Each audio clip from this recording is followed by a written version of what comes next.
My name is Mariano Zaron.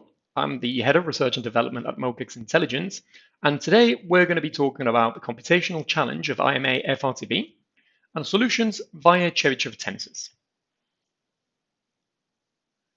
But first, let me quickly tell you who we are. So Mocax Intelligence is a fintech startup mainly focusing in the area of risk analytics. And essentially what we do, we're a bunch of guys that like coming up with technical solutions for well-defined business problems. And ideally, we like coming up with these solutions within collaboration frameworks. So if there's anything that you find interesting or relevant to the work that you do on a regular basis in this presentation, please get in contact with us. We love hearing from you, understanding the problems that you're facing on a regular basis, and trying to come up with solutions to these problems. You'll find our contact details throughout the presentation at the bottom of the slides, and also at the end there's going to be a slide where you'll see our contact details in bigger caps, so that you can get in contact with us. Also very encouraging for us is that we've been ranked one of the top 3 fintech startups in risk analytics. That is always good news. And finally, before we get started, a comment that I have to make, that is that the implementation of some of the methods presented here are patent protected. But if you're interested in implementing them, please get in contact with us. We don't want this to be a blocking point. We're more than happy to give you a license for your own use. So let's jump straight into the contents of the presentation. First of all, we're going to be identifying what the problem is. And the problem in our case is going to be the pricing problem in risk calculations. Once that problem becomes clear, we're going to be talking about the objects that we're going to use in order to solve the problem. These are Chebyshev tensors. We'll see some of the mathematics behind Chebyshev tensors, and then we'll see how we can use Chebyshev tensors within risk engines. And finally, at the end of the presentation, we're going to show you some results that we obtained within the systems for Tier 1 bank, where we carried out calculations within the framework of FRTB-IMA. So first of all, let's identify the problem that we're going to be dealing with, and that is the pricing problem in risk calculations. So as we know, a risk calculation normally starts with collection of risk scenarios that you generate in a Monte Carlo simulation or that you collect historically. And there's many of these scenarios. And these scenarios need to be priced by every trade in your portfolio. And this is precisely the bottleneck that constitutes the pricing problem in risk calculations. Let me give you an example of the magnitude of what we're facing. So let's see, in a CVA calculation, you've got normally about 5,000 scenarios, 10,000 scenarios, even more in some cases, or paths that you simulate in your Monte Carlo simulation. These are risk factor scenarios that you simulate into the future, and about 100 time steps into the future. This gives you about 500,000 to 1 million nodes within the simulation. And at each of these nodes, you need to price your portfolios. So computationally speaking, this is very, very expensive. Some of the pricing functions that you have involve routines which may be very accurate in order to come up with the pricing, but they are expensive, unfortunately. And the problem is that just like the CVA calculation that you need to carry out on a regular basis, there are many other calculations that need to be done also regularly. So, for example, risk profiles, they involve similar kind of computational burden. Capital within IMM CCR, also very similar. In a different way because of the way that risk scenarios are generated, but the calculation of capital IMA FRTB also imposes a similar kind of computational burden. This is a particular calculation that we're interested in and for which we're going to present results. But again, you've got a collection of scenarios that you need to price in order to then calculate expected shortfall. But it's the pricing of these scenarios that is very computationally very demanding. And these are things that need to be done on a regular basis. We're not even talking about other calculations, also very expensive, that need to be done on a monthly or quarterly basis, like the calculation or estimation of the period of stress. And also, forgetting or putting to one side regulatory calculations or calculations that need to be done in order to satisfy regulation, we also have calculations that we would like to be able to do, like portfolio optimization routines that involve, let's say, computing capital several times within the day in order to find the right portfolio configuration for you to reduce your capital. This, nowadays, with your pricing routines, is virtually impossible. So we're talking about here many different calculations that require a lot of computational power. So instead of just using hardware in order to try and defeat the problem, which is one of the things that a lot of people have been doing over the years, it's better to come up with clever methods that come in the form of approximation techniques. So some of the characteristics that these approximation methods need to have are that they need to be fast, they need to be accurate, easy to calibrate, they need to be stable so that we can use them day in, day out. And ideally, they should have a low memory impact and be flexible enough so that we can incorporate them into new frameworks like cloud-based frameworks. So now let's jump into Chebyshev tensors and the mathematical framework around them. I'm going to start very basic by defining what a tensor is. A tensor is just a grid of points with values on them. That's what it is. So, for example, here on the right-hand side, at the top of the right-hand side of your screen, you'll see a three-dimensional tensor. Those are the grid of points. Assuming they've got values on them, that's a tensor. Associated to a tensor, we'll have a polynomial interpolant. How do we do it? So let's start with a very simple example. Grid of points in one dimension, values associated to these grid of points. That gives you a one-dimensional tensor. Now, I'm not going to go into the mathematics of this, but there is a unique polynomial of certain characteristics that interpolates those values. So we're going to be thinking of a tensor accompanied by its associated polynomial interpolant. This is also valid in higher dimensions. So they're going to come together, tensors and polynomial interpolants. Finally, why do we use these tensors and polynomial interpolants? Well, we're going to use them in order to approximate functions. Say you've got a function here at the bottom right-hand corner, on the bottom right-hand corner of your screen. So there's one-dimensional function. If we want to approximate it, one thing that we could do is define a tensor for it. The only thing that you need to do, first of all, is define the grid of points on the domain, such as this. They can be any points. Then you evaluate the function on those grid of points, giving you these red stars. And that already defines a tensor for which we've got an associated interpolant. Now, the idea is that this interpolant, which is a polynomial, very simple object, hopefully it will approximate the function, and you can use that polynomial instead of the function. The idea is that we increase the number of grid points, and as we do, we define a sequence of polynomial interpolants, and hopefully the sequence converges to the function. However, that is not always the case. And as Runge proved in 1901, he was able to come up with a very nice function with very good properties. It was an analytic function nowadays known as the Runge function, for which if you define tensors whose points, grid of points, are equidistant to one another, then the sequence of interpolants that I mentioned before diverges exponentially away from the function. So essentially the opposite effect or result than the one that you would like to have. More or less at the same time, Faber proved that for the class of continuous functions, which is a very reasonable class of functions, he proved that there's no interpolation scheme that works for this class. So on the face of it, polynomial interpolants, although very simple objects, and ideally would like to be able to use them, they seem not to be very well suited as approximating objects.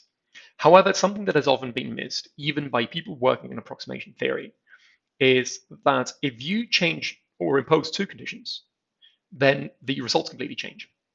The first of those conditions is that we should always define grids of points given by Chebyshev points. What are Chebyshev points? Consider here this image on the bottom right corner of the screen. Take the interval -1 to 1. Take the semicircle, the upper half of the unitary circle. Take equidistant points on that unitary circle, and then project them down to the real line. Naturally, they're going to be agglomerated around the endpoints. Those are the Chebyshev points. On the left-hand side, we've got an analytic definition of these Chebyshev points. So very easy to implement on a computer, of course. This is the first thing that we should do, always define tensors on these points.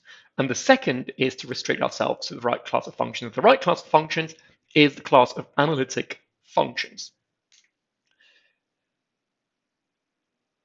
And we've got this theorem.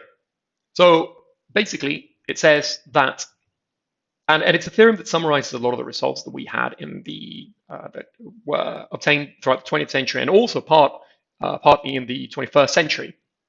And it says the following: if you've got an analytic function defined on a compact domain in Rd, then the Chebyshev interpolant degree n converges exponentially to the function f as n tends to infinity. Now, what does this mean? The degree of the polynomial is directly related, is directly proportional to the number of grid points on the Chebyshev tensor.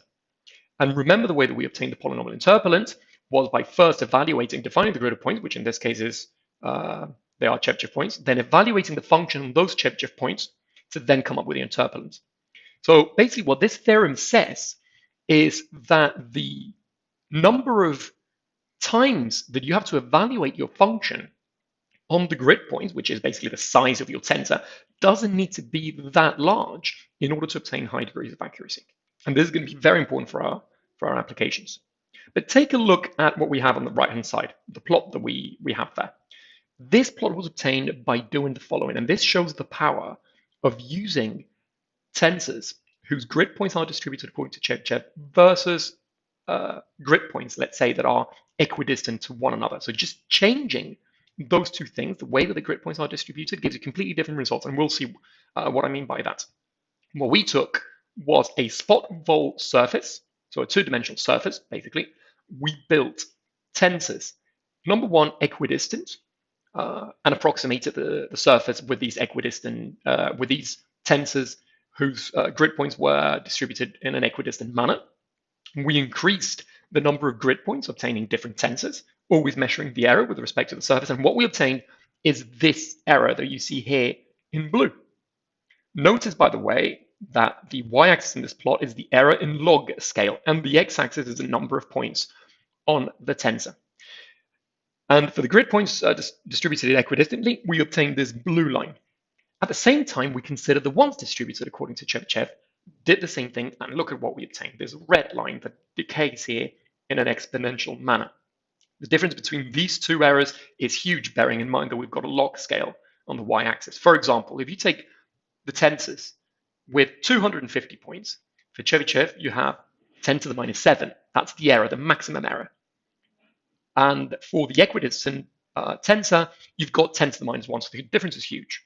In fact, that 10 to the minus 1 would have been achieved by the Chebyshev tensor with only about 15 grid points.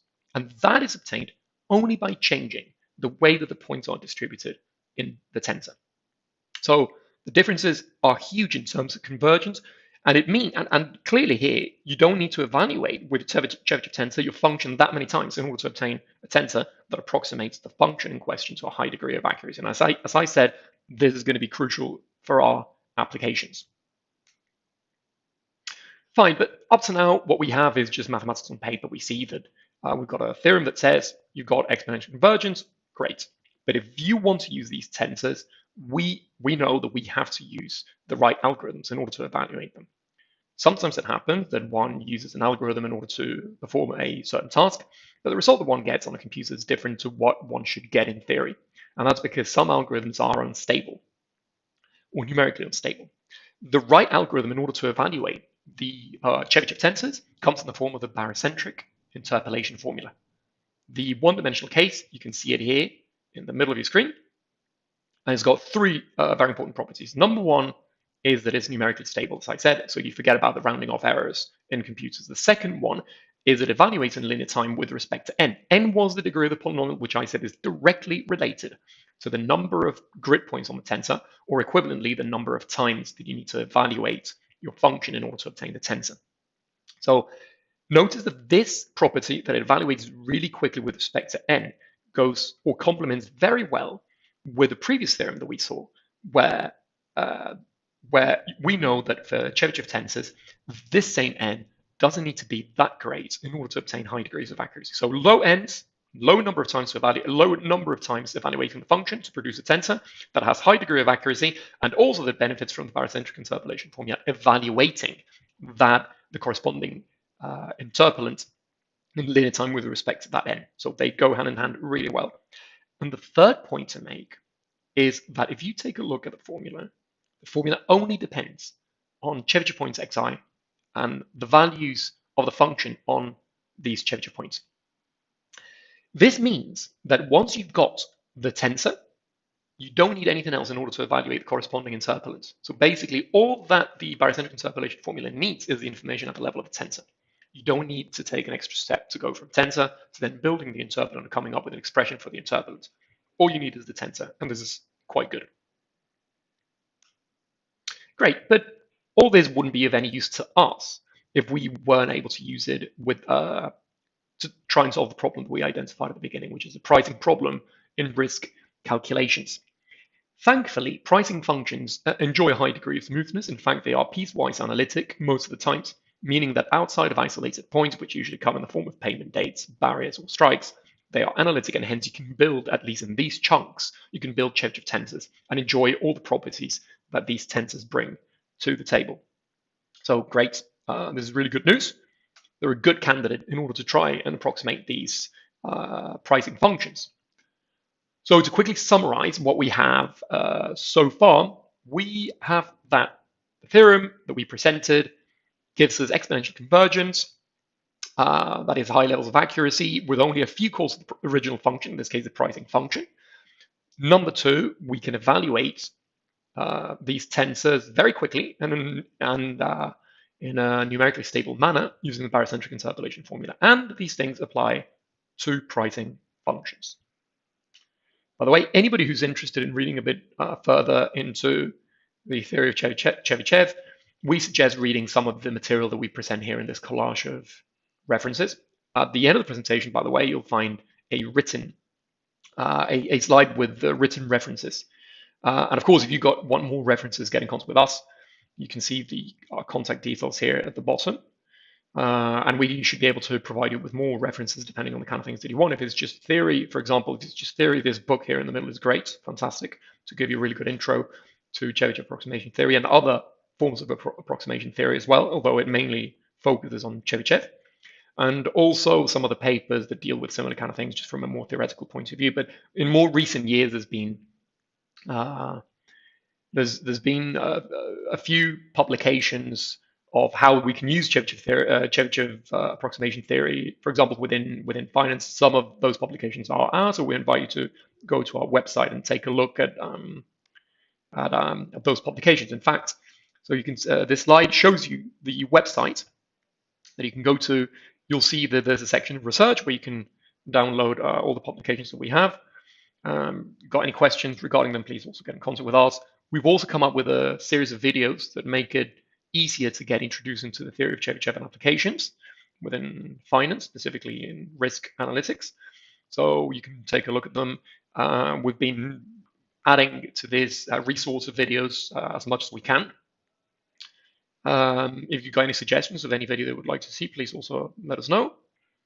And finally, also the implementation that we've come up with for Chebyshev tensors, which is available in C++ and Python, and also in C, is available on the website. So go there, download it, it's free, and start using it. Get in contact with us if you have any questions on how to use it, and so on. Okay, so now we're ready to jump into how we can use Chebyshev tensors within risk engines. And we've come up with this slide to give you an idea of what it involves. So take a look at this diagram. First of all, this depicts the typical way in which a risk calculation is done. So we start here on the left-hand side with a collection of risk scenarios. So let's say, as an example, 5,000 of them. Then these risk scenarios get sent to the pricing engine where they meet the portfolio. All the pricing routines get called on each of the risk scenarios. And as a result, you obtain a distribution of prices. This step, by the way, going from risk scenarios to obtaining the price distribution, is what we identified at the beginning as the pricing problem in risk calculations. That's the bottleneck. And then once you've got the price distribution, you end up with risk metrics, which could be a CVA value, a capital value, or something of that nature. So this is the typical way in which a risk calculation is done, and we call this the brute force approach. It's the benchmark, it's the most accurate, albeit most expensive. If we had all the computational power available to us, this is the one that we would use. Unfortunately, that's rarely the case. So how would that change if we were to use Chebyshev tensors, let's say using our own software that I mentioned before, or your own implementation of Chebyshev tensors? So you're going to start with the same risk scenarios that you had above. So 5,000 of them, those are your risk scenarios.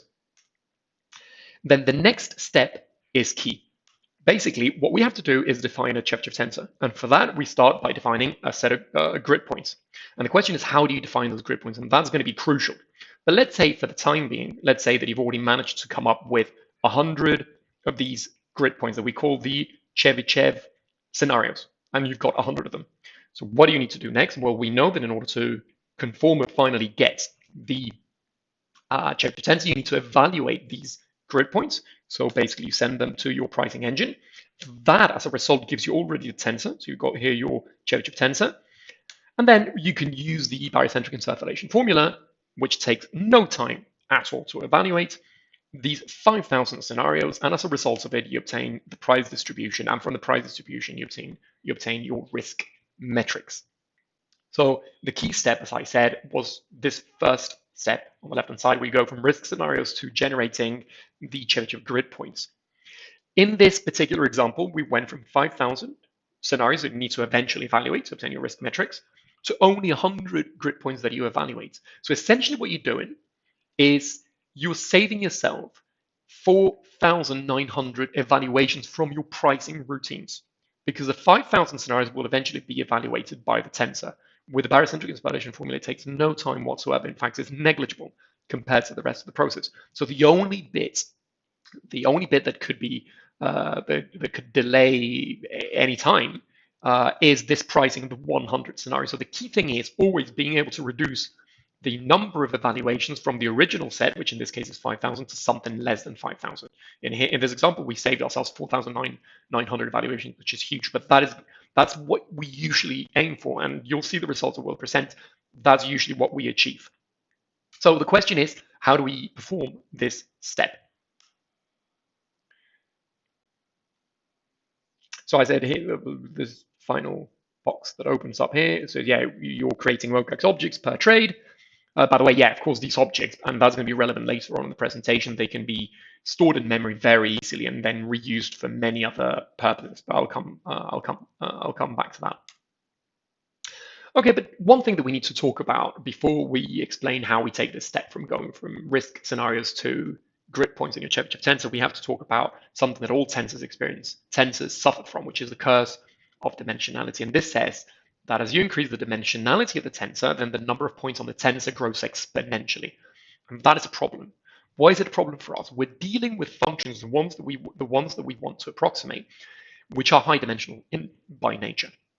Pricing functions, for example, a swaption, will take tens of interest rates, because it usually takes yield curves, 1 or 2 yield curves, and each of these yield curves will have, making it up, 20 tenors or 25 tenors or something like that. So you get quite a few of these interest rates that come as an input to the pricing function. And also, it may depend on implied volatilities. And in my experience, every time that I've seen them in systems, they come in the hundreds. So we're talking about a pricing function, or a function which is high dimensional. It's, let's say, 300 dimensions or something. In fact, I've even seen Bermudan swaptions of about 1,000 dimensions.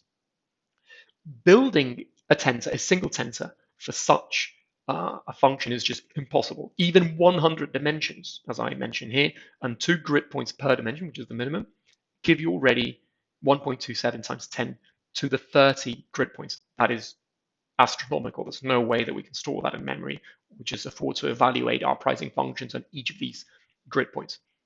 So the cool natural question is, how do we sidestep this problem? And for that, we have 3 different techniques that we propose.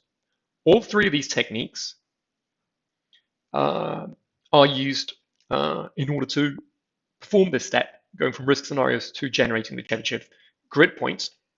And the first of the techniques is what we call the composition technique. This covers a low dimensional range between 1 and 5, and I'll go into what that means. Then the second of these techniques is the completion algorithm. This is a very recent technique, very promising, by the way, that combines Chebyshev tensors and machine learning techniques. This covers the mid-range of dimensions, let's say up to 30. And again, I'll mention what that means. And then finally, the sliding technique, which we usually apply in FRTB, which is very relevant to us today because we're going to show results that we obtained within the systems of the Tier 1 bank, as I said, using this technique to reduce the computational burden associated with the capital calculation of FRTB-IMA. And this covers high dimensions, so up to 1,000, and we've even applied it once with pricing functions of 1,000 dimensions. So you got these 3 techniques. Let me go into them and explain what they are. So first of all, we've got the composition technique, which is usually used in XVA or IMA Monte Carlo engine. So what do you have in a Monte Carlo engine? Well, first of all, you have to diffuse risk factors into the future. And in order to diffuse risk factors into the future, you normally use risk factor diffusion models, such as the Holland-White model that can come in 1, 2, 3 factors. We can use also a combination of these Holland-White with with stochastic volatility models and so on. But one of the characteristics they all have, what they have in common, is the fact that they first of all diffuse a collection of what we may call, for example, for interest rates, they first diffuse short rates. So ultimately, the idea is that they want to diffuse for the Hollow and White model. You want to diffuse at each node of the simulation. You want to generate yield curves. But in order to generate the yield curves, as I said, first of all, it produces something like the short rates or a couple of short rates. These models also come equipped with a function that we denote here by G that allow you to go from these short rates to the whole yield curve that may have 30 points. That function goes from Rk, where k in this example would be 2, to Rn, where that n is 30. And that's going to be very important because when you call your pricing function that we've denoted here by P, let's say there's a pricing function of a swaption, and that pricing function takes yield curves and maybe spread curves and involves surfaces, which can be in the hundreds in terms of dimensionality, so the pricing function will be in hundreds. This function, taking these as input, can be composed with this G function that comes with the models.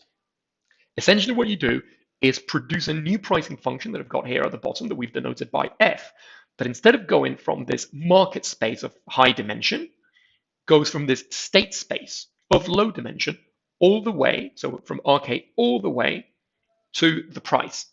In this way, taking advantage within this Monte Carlo simulation of these risk factor diffusion models, we're able to reduce the dimensionality of the problem down to a few factors. By a few, I mean 1 to 5, roughly speaking. Some's a bit more, some's a bit less. The idea is that now the dimensionality is suitable to define, for example, a single Chebyshev tensor that then you can use in order to approximate the function and carry out your calculation using that Chebyshev tensor. So that is the first of the techniques that I mentioned, let's say the low dimensional case. The second technique, which we call the completion algorithm, is a very recent technique.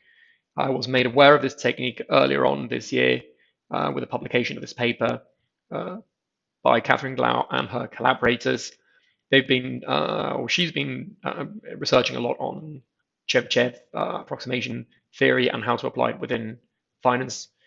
And basically what they do is the following. So basically they want to address the cursor dimensionality in tensors and say that you're interested in coming up with a tensor, Chebyshev tensor of about 10, 20, even 30 dimensions. So already building a 20-dimensional tensor is very challenging, going about in the naive way, meaning you've got a grid of points and then you evaluate your pricing function on each of these grids of points, on each of these grid points. So what do they do? Well, first of all, what they say is, okay, fine, I want this tensor, right? This is the tensor that I'm interested in building, but I can't afford to be calling my pricing routines on every single grid point. So what I do is call my pricing routine on, let's say, 5% of the points only. So I've got, in a way, a partial view of that tensor. On the other hand, what they do is restrict themselves to tensors expressed in TT formats that have a low rank.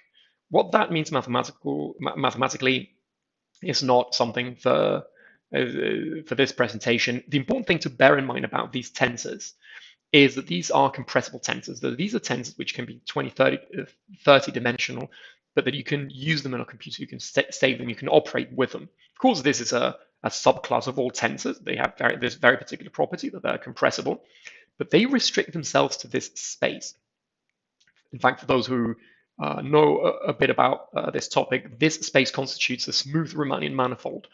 And so it lends itself to optimization routines such as the ones that you've got in machine learning.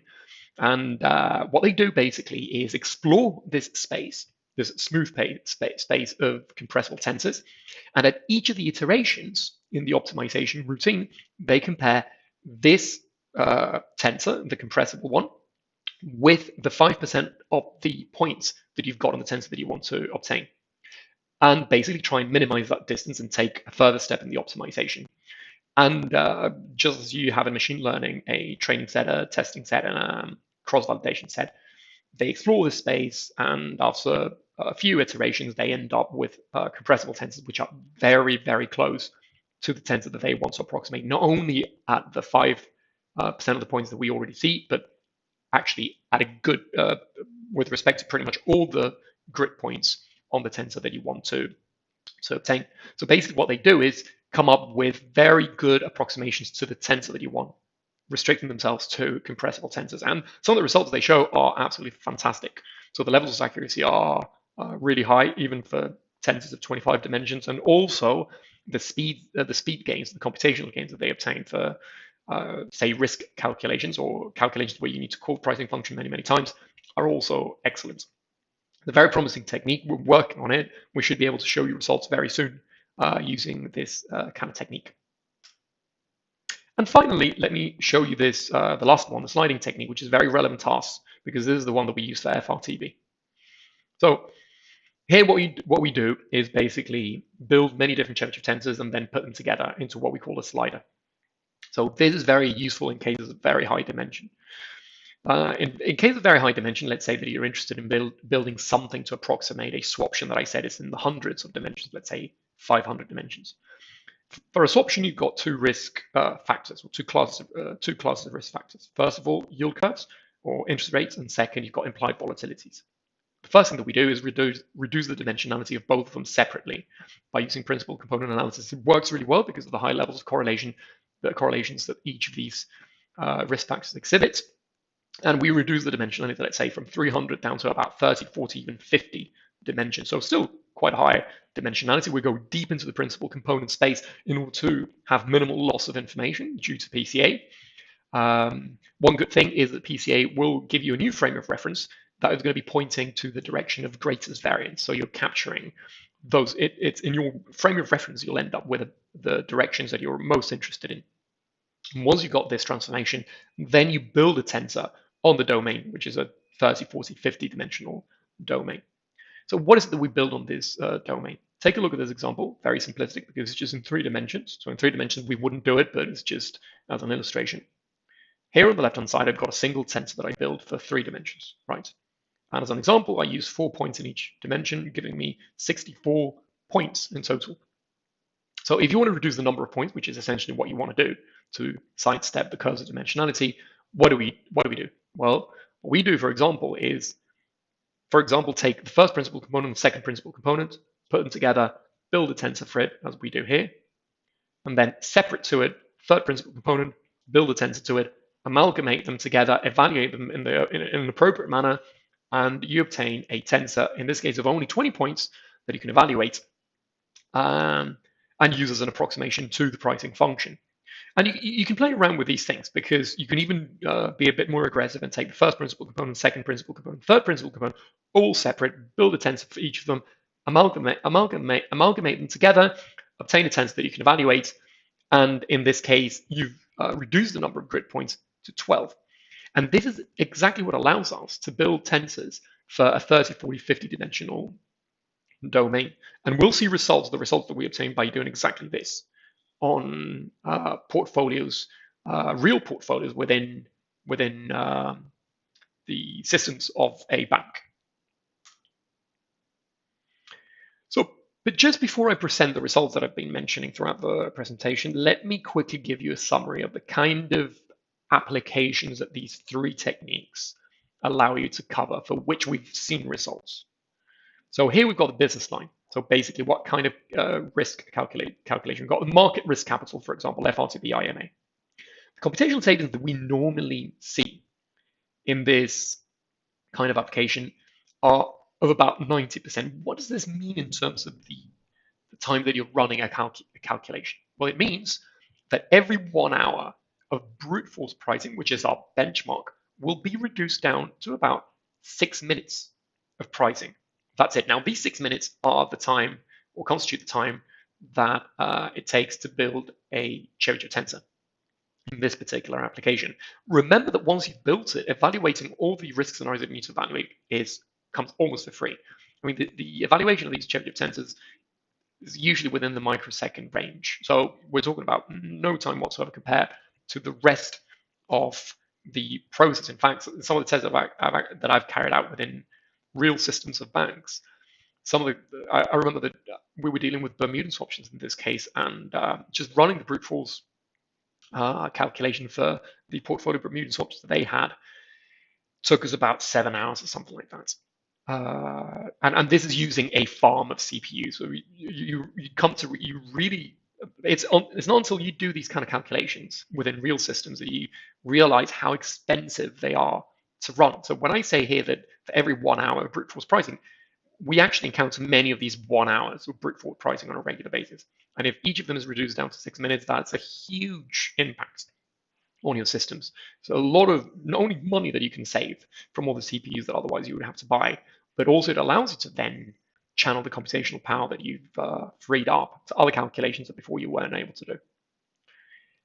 So similar to this this calculation, the FRTB-IMA, we've seen in XVA pricing and XVA hedging and dynamic initial margin, CCR capital and CVA, FRTB, and all these calculations, we've seen computational reductions of about 90, 95%, in some cases even 99%. In the particular case of dynamic initial margin, given how costly it is to compute via brute force, we see every 1 hour of brute force pricing being reduced down to about 36 seconds. So some of the computational gains are humongous. And on top of that, this comes with a high degree of accuracy in every case that we've run, well within what is acceptable for clients. Now, let me go into the results that we obtained in a case study that was done within the systems of a tier 1 bank within the framework of FRTB-IMA. So let me give you a bit of background of this kind of regulation or calculation. So capital calculations on the FRTB-IMA require the calculation of expected shortfall with different liquidity horizons. This constitutes huge computation, especially because they're being forced to use front office systems in order to price, to come up with all the distribution of all the prices that are needed for expected shortfall. We were given a period of 10 weeks in order to see whether the methodology that we have, let's say the Mocax methodology based on Chebyshev tensors, would be able to optimize the pricing process of this calculation. Scope was the following. We were given a portfolio of swaps, 635, a portfolio of swaptions, 425, both single currency. We were given 10 years worth of historic risk factors, so around 3,000 of them. And it was agreed to compute expected shortfall on those 3,000 scenarios and also on the last 250. The objective was to reduce the computational burden by at least 50%, with no more than 10% error at the level of expected shortfall, where the benchmark was the brute force calculation. And we also had to show that the software that we had, that we were providing, and the technique, we would be able to incorporate into the systems in a reasonable period of time. So in a couple of weeks, let's say, to then start running tests. The technique that we used, as I said, was a slided technique that combines with PCA very nicely. So for example, in the case that we were involved, this particular case that we were given swaps and swaptions, the swaps and swaptions, they were the same currency, so they shared the yield curves.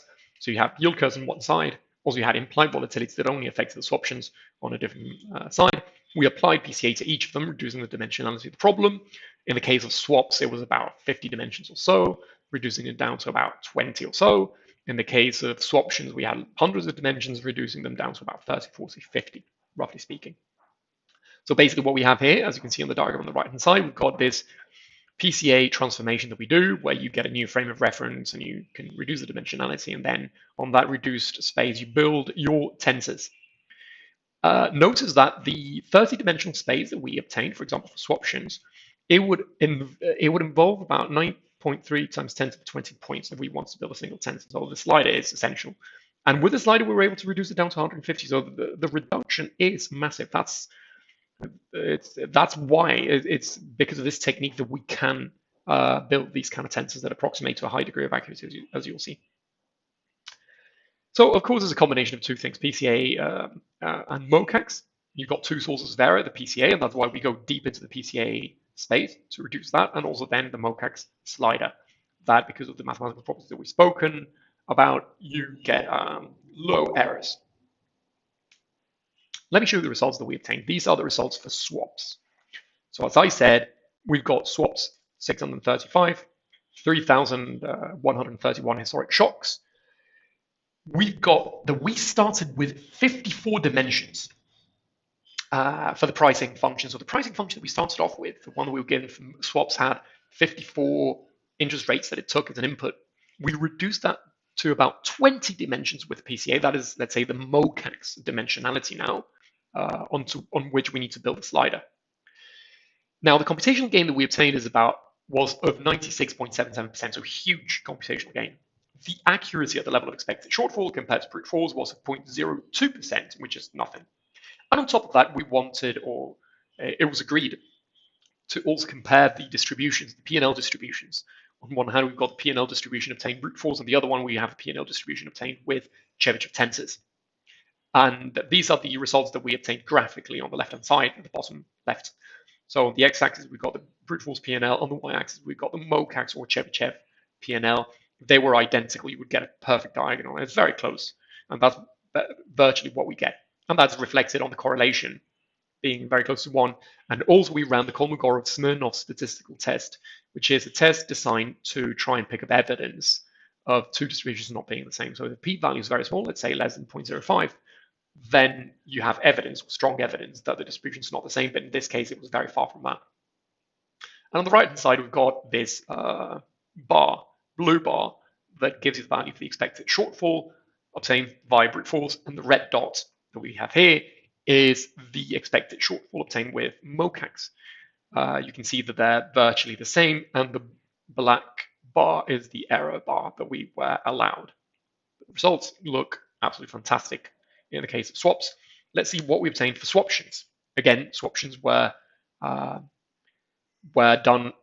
We had about 3,108 scenarios. In the case of swaptions, by the way, there's two calculations that need to be done.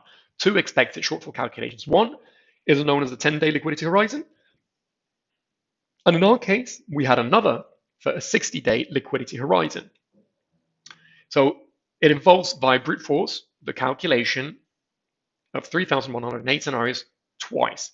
The 10-day liquidity horizon, you take risk factors, all of which have been shocked. In the second one, you fix the interest rates and shock the volatilities. So essentially, they are different risk factors. The dimensionality of the pricing function that we were given was 415. That is basically taking into account all the interest rates that get passed and all the implied volatilities that get passed. The number of trades in the portfolio was 425. And when we applied PCA, we took 30 as a dimension that we used in order to have minimal loss of accuracy. So still, we had many, many dimensions that we are left with after PCA. Now, what are the results? For the 10-day liquidity horizon, we obtained computational gains of 95.14%, so huge.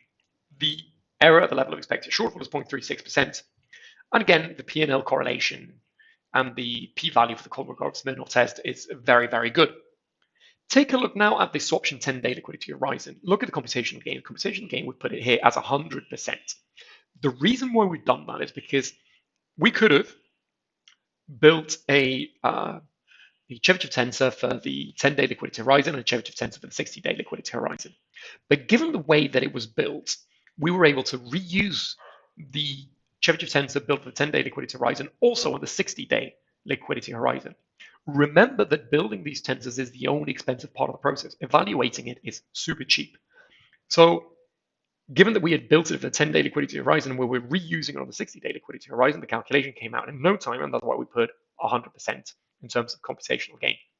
Now, it's very important to notice, because some products have more than two liquidity horizons, the way that we did this building of the object to reuse, so that we could reuse it for 60-day liquidity horizon, we would have been able to reuse it for any number of liquidity horizons. And in each of these reuses, we would have had just to call the barocentric interpolation formula. So we would have incurred, again, only once the overhead of one build time rather than as many as liquidity horizons. So that's a really powerful thing about it. And this also is linked to something that I'll mention in a second that has to do with the reusability of these objects for other kinds of calculations. But anyway, let's go back to the results for the 60-day liquidity horizon. We've got the expected shortfall error is of 2%. And again, correlation and p-value, very, very good. Now let's take a look at the results on the last 250 scenarios, which is also what we needed to do. Take a look at the computation gain. In every single case, swaps and both of the swaptions, we had 100% because basically these came out for free when we had already evaluated the 3,000 scenarios. These 250 are a subset of those 3,000 scenarios. Now, the results are really good. The expected shortfall error is of 0.24% for swaps, 0.19 for swaptions, and 0.04 for the other swaptions. Again, correlation p-values are very, very good. Notice that these are obtained by using this Chebyshev tensor that was built for 3,000 scenarios. This is a very important thing, because this brings us to the following slide, where you get all these different options that you can, for which you have to make decisions. And this is very similar to something that we had in the POC. So for example, you start the day with 3,000 scenarios, right? And you have to decide, okay, what am I going to be calibrating on? What kind of object am I going to be building? Am I going to be building an object for these 3,000 scenarios up here? Well, as we did in the POC, we built it for 3,000 scenarios. We went deep into the PCA space to have minimal loss for that big data set. And with those objects, we can calculate the capital value for the day, as we did. We showed in the previous slide that we had the P&L distribution for the last 250 days, which is all you need. And of course, we also can calculate the period of stress that needs to be done on a quarterly basis or maybe a monthly basis. So you get both things, let's say, for the building of just one of these objects for 3,000 scenarios. So fantastic.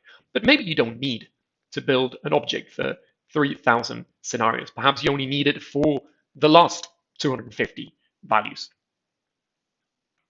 So in that case, we could have built it on 250 scenarios. In that case, given that you've got a small data set, the dimensionality of PCA doesn't have to be that large. This reduces the number of points that you have to evaluate to build a tensor. And what that gives you is a very nice computational gain of about 90%, with very decent errors of less than 3% of the level of expected shortfall. And you can carry out your capital calculation.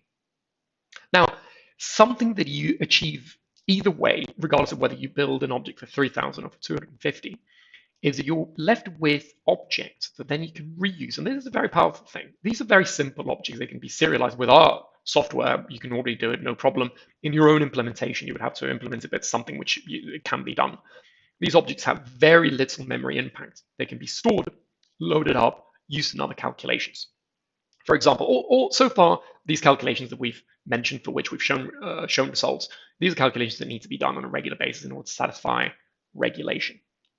But let's say that you're interested in optimizing the capital of your portfolio. So one thing that you could do is run optimization techniques or routines on your portfolio, trying to experiment by getting rid of a few trades or incorporating new hypothetical trades, and see what happens with your capital. Of course, these optimization routines require you to obtain the value that you want to minimize, which in this case is capital, many, many times, possibly even thousands of times. If you've got a way of computing capital very, very quickly, like you would with these already built objects, then you'd be able to run these algorithms and perhaps come up with a way of reducing your capital the following morning, which could be very advantageous. But this is only possible if you've got a way of quickly computing capital. If you're going to use your pricing routines, forget about it. That's not going to happen. So this is yet another advantage of using these kind of objects. And the example that I gave you, optimization of capital, is just one. Of course, you can use it for stress testing and many other sorts of applications. Also, something that happened while we were in the POC that we became aware of is this situation that we call the cloning of the pricing function. So essentially, the way that we ran the POC, we were sitting down here below, right? This is the risk engine where we were working. The risk engine provided us with the risk scenarios. That was fine. We were able to then, as we introduced our software and so on, we were able to generate grid points. And once we had price distributions, assuming that you already have them, we would be able to compute the risk metric that we were interested in. But the only thing that we didn't have were pricing functions. These pricing functions sat somewhere else in the bank. They were in front office. We were not in front office. And they were in this pricing engine. So they have all the libraries here, all the pricing routines that they needed. And the connection between the two wasn't great. So they had to send files every time that they needed something priced, and then they would get those files back with prices, and then they would be able to carry on working. So that was a bit of a problem. However, something that we were able to do is, well, we have the grid points here that you come up with from these risk scenarios, the famous Chebyshev grid points. We would send them off to be priced. We would obtain back the prices, build the Chebyshev tensors. We could save those Chebyshev tensors. By saving those Chebyshev tensors, essentially what you have is a copy of the pricing function that you're interested in.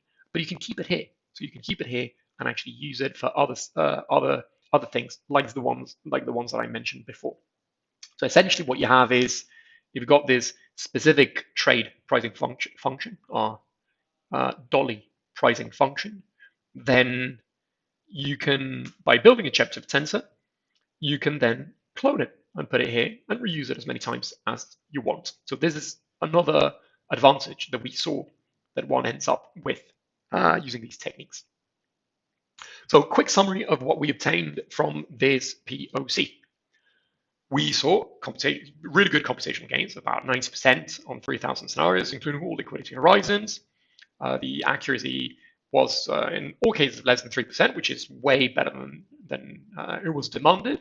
But again, we have this ability to reuse these objects as many times as we want for other kind of calculations, which is also a very strong side of these objects. Now, of course, what did we test in this POC for which we've shown you results? We've tested swaps and swaptions, these two trade types. But we've also tested in other places and other POCs, at least this is just for interest rate products. Of course, this can be extended to other asset classes, but we're focusing on interest rates given that that was the main focus on the POC. But these are the other kind of trade types that we've also focused on, for which we've obtained very similar results. And the important thing to notice is the following. One thing is, okay, fine. Does it work for swaps? Does it work for swaptions? Does it work for this? Does it work for that? Oh, I'm going to try and find an example for which it doesn't work. I'm sure that there will be some example out there, but the important thing is we want to have an impact on your real existing portfolios. And my experience has been that most typical portfolios consist basically of swaps and swaptions. If you're able to deploy these techniques and cover these two traits alone, as we showed you for the results on this POC, you're already covered about 90+% of the trades in your portfolio, which is huge already.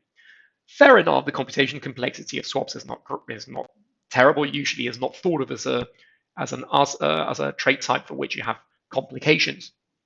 One for which people have a lot of complications are the mutant swaptions, to which, although they constitute about 1% of typical portfolios, the pricing routines are so slow that they take a lot of time. But the mutant swaptions, for which we've already obtained very good results in other places, it makes sense that you obtain very similar results to swaptions because, qualitatively speaking, the pricer, in terms of as a function, not as a routine to obtain the value, but as a function, is very similar, and the risk factors are the same. So you would apply the same PCA, you would apply the same slider, and obtain very, very similar results.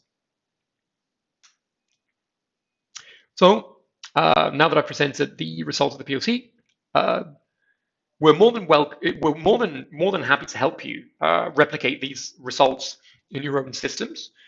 Please get in touch with us if you're interested in exploring this situation. We've already got quite a bit of experience doing these kind of things, integrating our own library into systems. We know how the calibration works, how to make it more efficient, and so on. If you want to go on your own, please as well feel more than welcome to go to our website and download the software, and also get in contact with us and ask for advice.